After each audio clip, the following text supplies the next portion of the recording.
And education is the key for a lot of people. But when I speak at colleges and stuff, I tell people, number one thing in your world is not your education, it's your dream. So what you dreaming about, y'all? What you still dreaming about? What is God still showing you in your imagination? What are you so afraid of? Why would you not take that leap and go for it before you mess around and die? Why would you not go and see what God really got for you before you leave this world?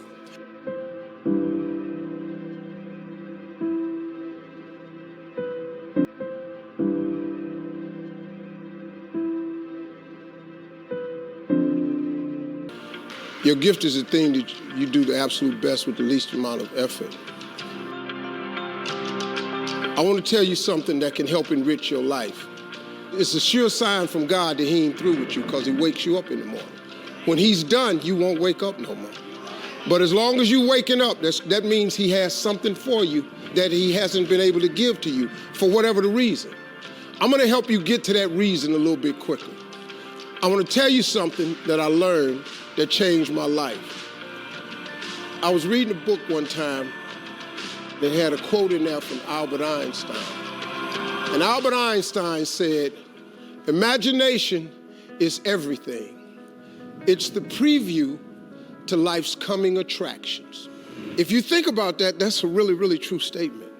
Because everything you see in this world came from somebody's imagination. Everything. Somebody was talking on the phone one day, on that wall phone, connected to the cord, and tried to walk, and it didn't go no further. And he wanted to just go outside and get something out the car. Somebody said, you know what? I wish I could take this phone outside.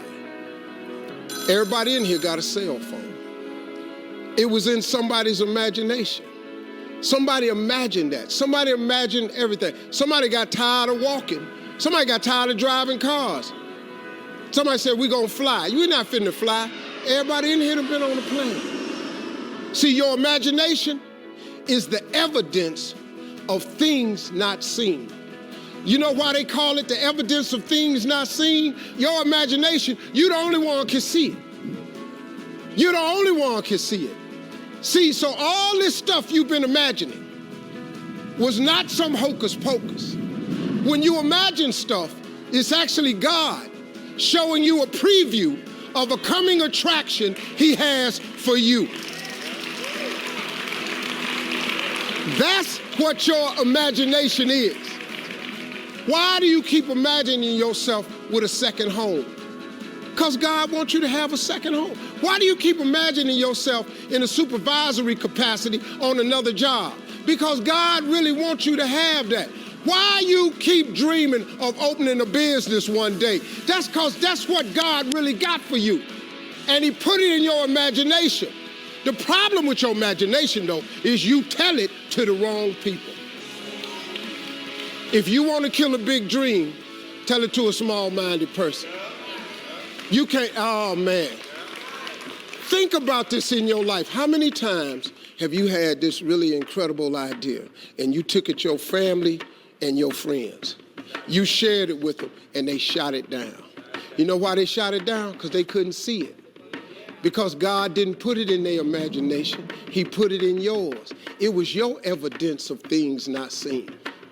See, all this stuff you've been imagining, you ought to start working on it. Because that's what God really got for you. Your real life is in your imagination. I'm here to tell you that. You think I'm here by accident? I'm here because he put this in my imagination when I was 10. When I was 10, he showed me I was going to be on TV. That's all I ever wanted. The assignment when I was in the 6th grade was everybody write their name on a piece of paper and write what you want to be.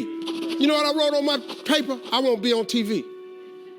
Now, the problem I had, though, was I used to suffer with a serious stuttering problem. I couldn't talk outside my house. I stuttered for years. I flunked out of school. I'm on my 3rd marriage. I lost everything I ever owned twice. I've been homeless and lived in a car for 3 years. But at 10, though, I wrote on a piece of paper, I want to be on TV. So the teacher went around the room and read everybody's paper. Had you stand up when she called your name. And the only assignment was your name and what you want to be. Doctor, lawyer, dentist, basketball player, football player. I wrote I won't be on TV. She saved me for last. She said, little Stevie, come to the front.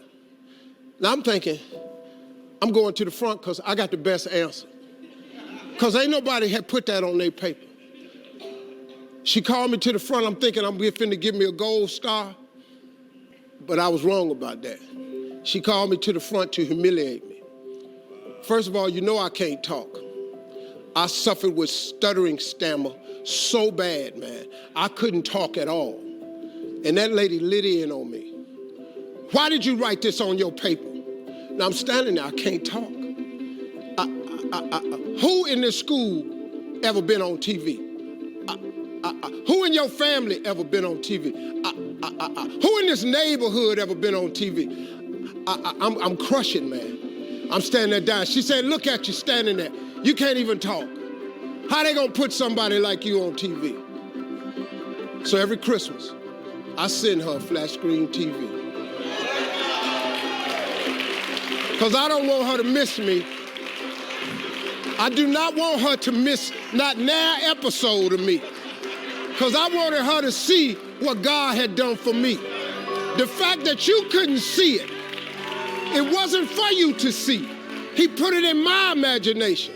But after 3 years of homelessness, losing everything I ever owned twice, suffering through flunking out of school, go home and cut your TV on.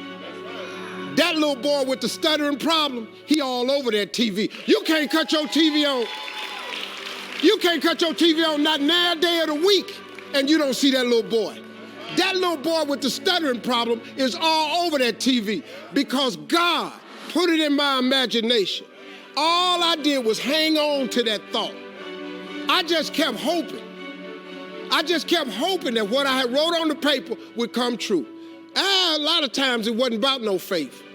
I didn't believe it sometimes. When you homeless and living in a car, how you see yourself as a TV star? But I just kept hanging on there. Because my mama was a Sunday school teacher. I kept hearing her say, God,